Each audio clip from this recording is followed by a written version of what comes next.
So good morning, sir. This will be a revision class for fluid mechanics. Okay.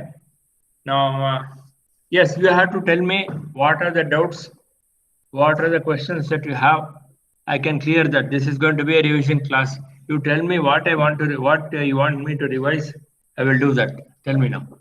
One by one, you tell me. First of all, I will tell you what is the syllabus for the test. It is module 3 and module 4, as you know already. In module 3, you have fluid dynamics, laminar and turbulent flow.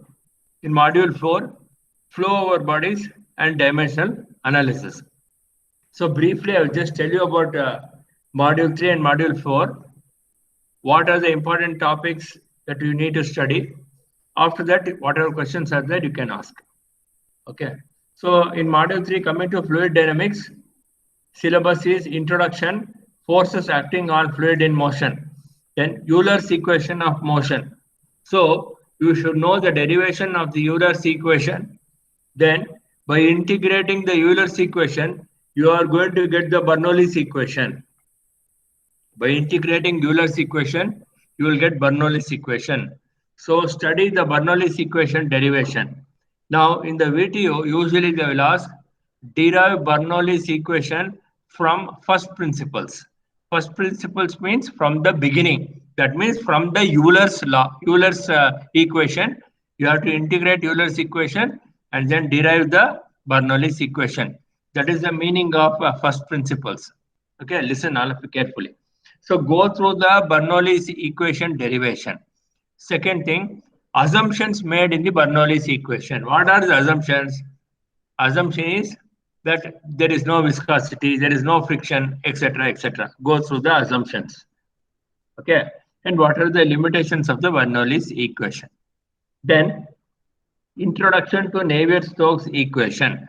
So, just an introduction is there, and you just I have given in the fourth semester group 2 sheets I have put. If you study that much, it is enough.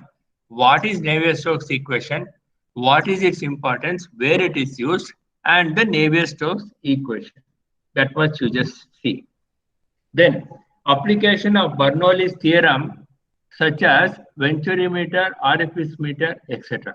Now listen, this Bernoulli's theorem application in venturimeter and orifice meter is very, very important. You are going to get problems on venturimeter or orifice meter. Even in the test also, you can expect one problem from venturimeter or orifice meter also.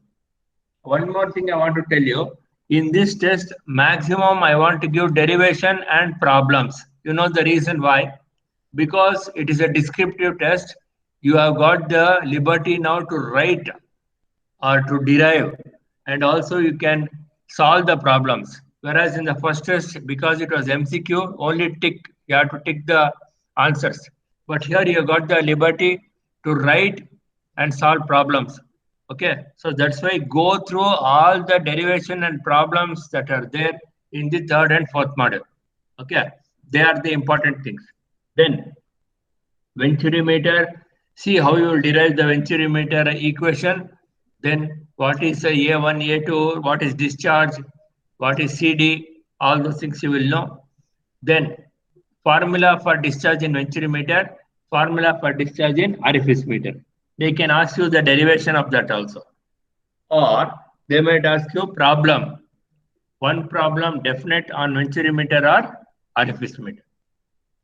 Then rectangle and triangle notch. Okay, notch is nothing but a V-shaped slot over which the discharge will flow. And rectangle and triangular notch, you just have to study what is the discharge formula. That's all. Nothing else is there in that. Then pitot tube. Pitot tube is used to find the velocity of the fluid. It is a 90-degree like a elbow bend. You place it in the water, you can find in the fluid, and you can find the velocity of the fluid. That is all you have in fluid dynamics. Then coming to laminar and turbulent flow, flow through circular pipe, flow between parallel plates. They might ask you to derive the equation for flow through circular pipe or flow through parallel plates. Any one they will ask. Then Power absorbed in viscous flow in bearings.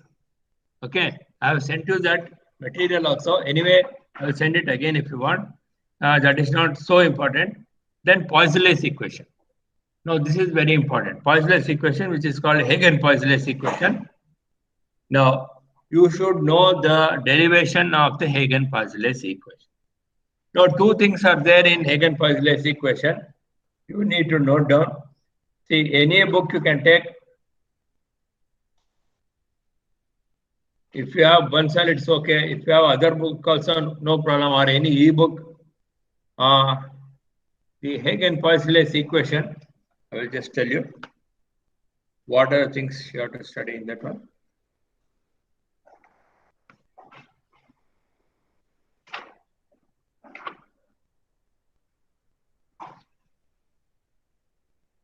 Yeah. P1 minus P2 divided by rho g is equal to HF, that is head loss due to friction. It is equal to 32 mu into U bar L by rho g d square. This equation is called the Hagen-Poiseuille's equation. Okay, you should know the derivation of this. Now, two things are there in the Hagen-Poiseuille's equation. First one, pressure drop for a given length. For that, you have P1 minus P2 by rho g. Okay, and there is another one where you will be calculating the overall velocity distribution also. So you can do this one. This is sufficient. P1 minus P2 by rho g is equal to HF is equal to 32 mu U bar L by rho g d square. This is called the Hagen-Poiseuille's equation.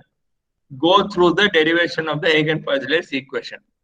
Okay, I will send the study material for this also in case you don't get it. Okay, that is very important. Coming to next one, I told you in the Poiseuille's equation, two things are there. One is pressure loss or pressure difference. Second one, velocity profile loss. Two equations will be there. So go through both of them. Then friction loss in pipe flow. Now, you know that there are two kinds of friction loss. One is called major loss. The other is called minor loss. Major loss is head loss due to friction, which is Darcy's equation and Chazy's equation. You should know the derivation of Darcy and Chazy's equation. And problem also might be there to find head loss due to friction. Minor loss is the loss due to bend, contraction, enlargement, etc. Equations are given. I've sent that study material also. Then, yeah, problems might come on major loss and minor loss. Then also you should study flow through pipes in series and flow through pipes in parallel. Then in the if the pipe is in series, L by D will be equal to constant. That means any number of pipes you add, the ratio of length to diameter will be constant. L by D to the power of 5 will be equal to constant. Then what is an equivalent pipe? You should know. Equivalent pipe means supposing 3 pipes are there, I can replace the 3 pipes by a single pipe. If I replace the 3 pipes by a single pipe, then what will its length and diameter be? That is called the equivalent pipe. Okay, that you can find out using the equation L by D to the power of 5 is equal to L by D1 to the power of 5 plus L by D2 to the power of 5, etc. Number of pipes you have to add. Also, this is for pipes in series. For pipes in parallel, the discharge will be the sum of all the pipes. That is Q is equal to Q1 plus Q2 plus Q3. That is, discharge is summative. You have to add it. That is for pipes in parallel. Okay. Then after that, you might get one problem on series and parallel and finding the equivalent length of the pipe. That's all. That completes module 3.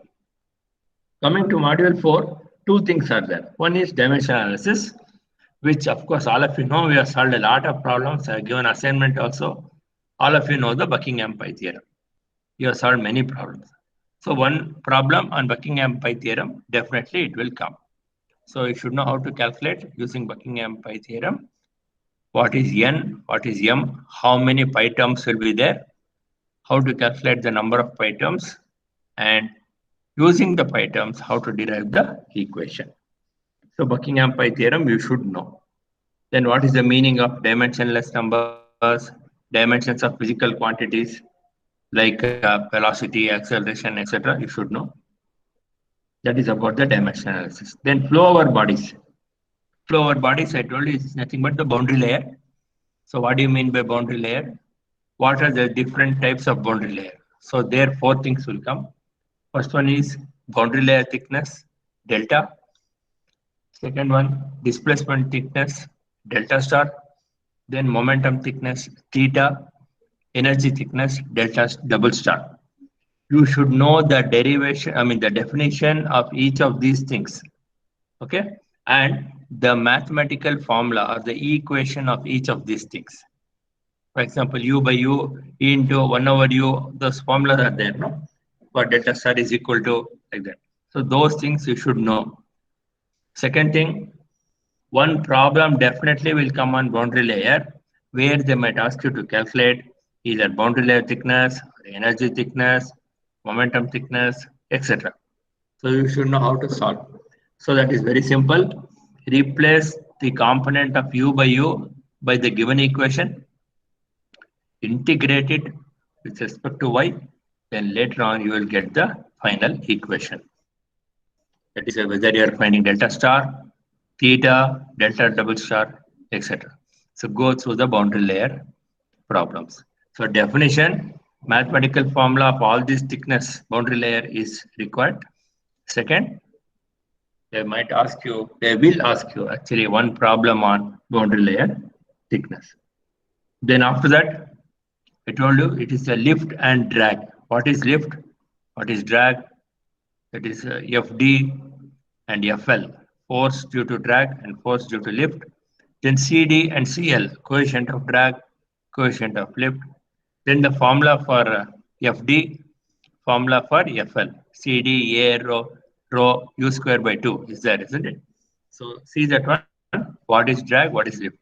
So resultant force will be equal to root of CD, that is the force FR, that is F due to lift plus F due to drag, whole square root of that. That means since they are perpendicular at 45 degrees along the diagonal, you are going to have the resultant force. So resultant force is equal to square root of drag force square plus lift force square. Okay, that you should know. And problems on drag and lift, application problems they might give. In the VTU, I'm telling you, especially, they might give FD and ask you to find CD, or they might give CD and ask you to find FD. Application problems. Okay, they might ask you. So you should calculate drag force and lift force. And this you will have to know the equations of drag force and lift force. One problem also on drag force and lift force also will be there. Now, what I've told you is not only for the test, but is also these are some of the important things which will appear for your final exam also, your VTU exam also. Okay. Now, why I'm emphasizing on this test is this is the only chance where you can do the derivation, you can write the derivation, you can solve problems. Because if you have MCQ, all these things are not possible. In fluid mechanics, these type of derivation and problems is a must, and they will appear in the main exam. Okay, so it is advantage for us. I'm telling you now only, I'll be giving you majority of the questions will be derivation and problems only, so that you have a chance to write all these things. You know the question paper pattern, 8 questions will be there. You have to answer 5 questions. Answer any 5 out of 8. Okay, and I'm telling you now, go through the derivation, go through the problems. I'm going to give you major questions will be derivation and problems. Okay. So does each question have like sub questions or just one? That I don't know. See, they will tell us the question paper pattern. They have not yet told us. Maybe by the end of the day or tomorrow they might tell us. So that I'm not sure. They have not told us still. Okay, sir. But what I want all of you to study sincerely derivation and problem. Definitely, these are the things that are going to be asked in this test. Yes, any doubts, please? One by one, you can ask me now. What are the doubts that you have? This is about module 3 and module 4. Module 5 is very easy, as you know, compressible flow, where introduction to CFD is there and compressible flow is there. Okay, compressible flow, we have discussed isothermal flow, then Mach number, Mach angle, Mach cone, and Mach angle, all those things are there. However, that is not there in your second test syllabus. So that's a very simple thing. I have done the chapter already. So it is not so difficult. I have done some problems also on projectile, bullet, missile, how to find the Mach cone, Mach angle, and all that. Okay, that is not there in your second test. So that's a small portion which you can study for your main exam. So 3 and 4, you have to concentrate on the whatever I have told you right now. Anything is there, you tell me. Any questions you have got to tell? All the answers to be written and signed below by you. Put your USN number, then signature, page number, and then you have to upload all your answers in the Google Classroom. That is the method to be followed this time. Yes, Jayant, Nitin, what do you want to tell?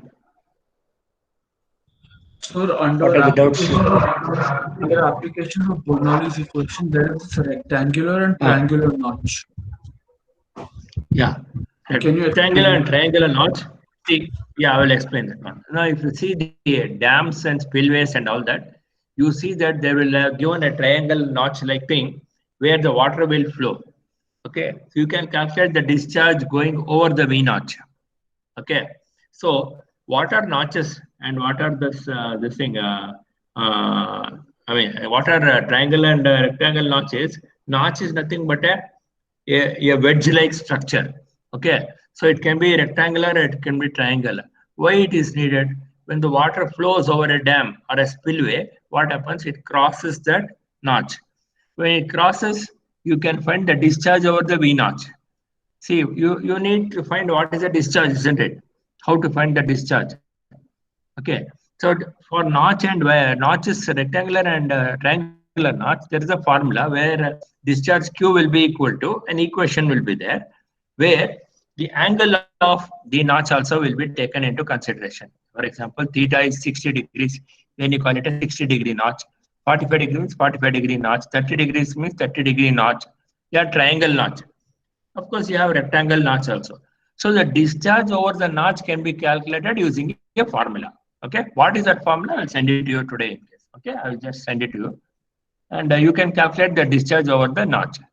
For whether a 30-degree V notch, 60-degree V notch, theta will be there in the equation. Substitute for theta, you will get the value of the discharge. Now, where it is useful, for example, say, if you go to the dams, spillways, where water is being sent from the dam to other places, if you want to calculate discharge, then rectangular triangle notches will be there. Okay. I will give you an example. Say, you would have seen in the newspapers also, Karnataka is supposed to give so many cusecs of water to Tamil Nadu. Okay, it's a common case, a Kaveri case. All of you know about that. So in such a case, they are going to send the water. How we are going to measure the discharge? How much water is going? Isn't it? They call it cusecs, that is cubic meter per second. So many meter cube per second will be the discharge. You can measure the discharge, how much water is flowing, using the notches. So, venturimeter, there also you can measure the discharge. It is depending on the area of converging diverging nozzle. Whereas, orifice meter, there is an orifice or a plate, circular plate, inside which the flow is going. And the third one is the notch, where a V shape or a rectangle notch will be there. Triangle shape or rectangle notch will be there. So all these three methods are nothing but the methods of finding the discharge. You can adopt any method depending on your application. Okay, all these methods follow the Bernoulli's principle, and from that you can calculate the discharge in all these three various methods. So these three are the methods of calculating the discharge: Venturi meter, RFS meter, notch. Is it clear, Jayant?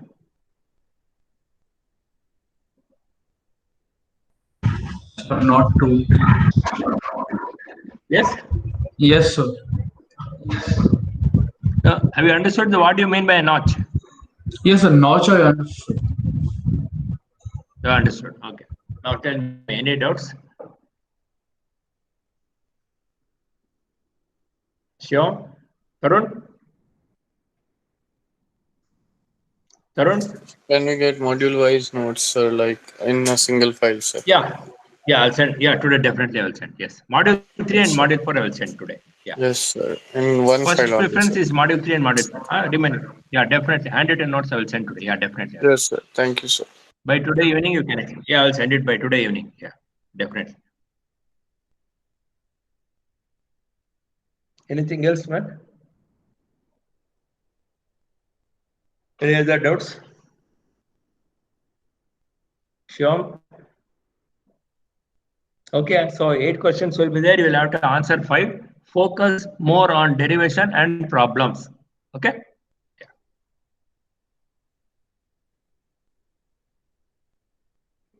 Anything else? What else is there? Tell me.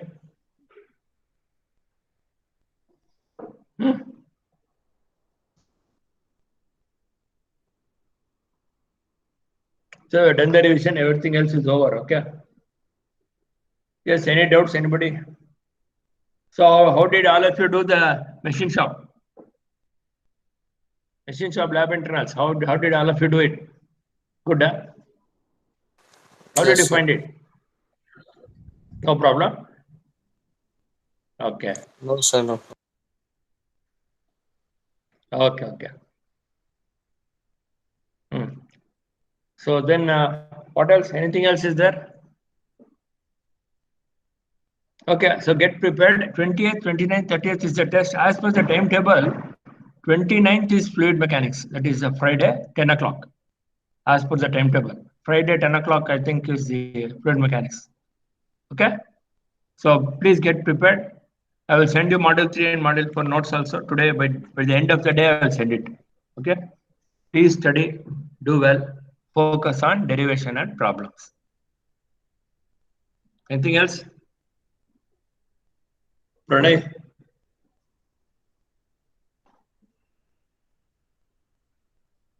Okay. If nothing else is there, anything from your side, tell me. So I have finished whatever has to be told.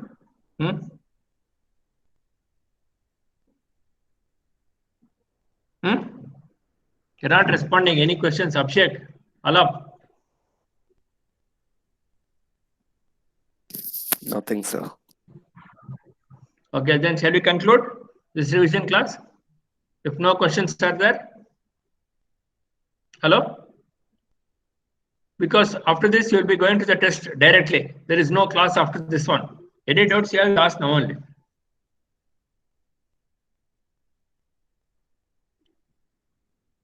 Okay. Okay, then we'll conclude. Okay?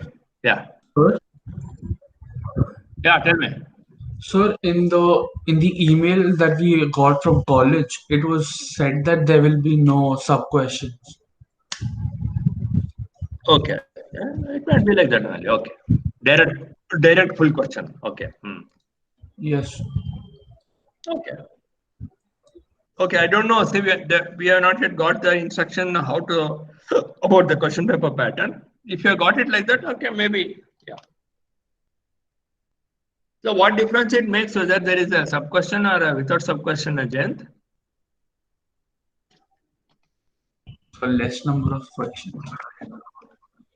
Less number of questions. Oh, okay.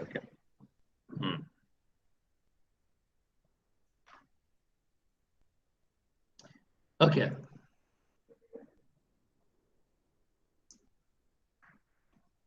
Okay then. If nothing else is there from your side, okay, we'll wait and see whether they'll give sub question or not. I don't know. We don't know the question paper pattern still. Okay, if nothing else is there, shall we wind up? Okay, then all the best. Do well in the test. Yeah, this is The last class. After this, you are going directly for the test. Okay. So do well, all of you. And by today evening, I will send the notes of module 3 and module 4. Okay. So we'll Thank you. conclude then. We'll conclude. Okay. Thank you.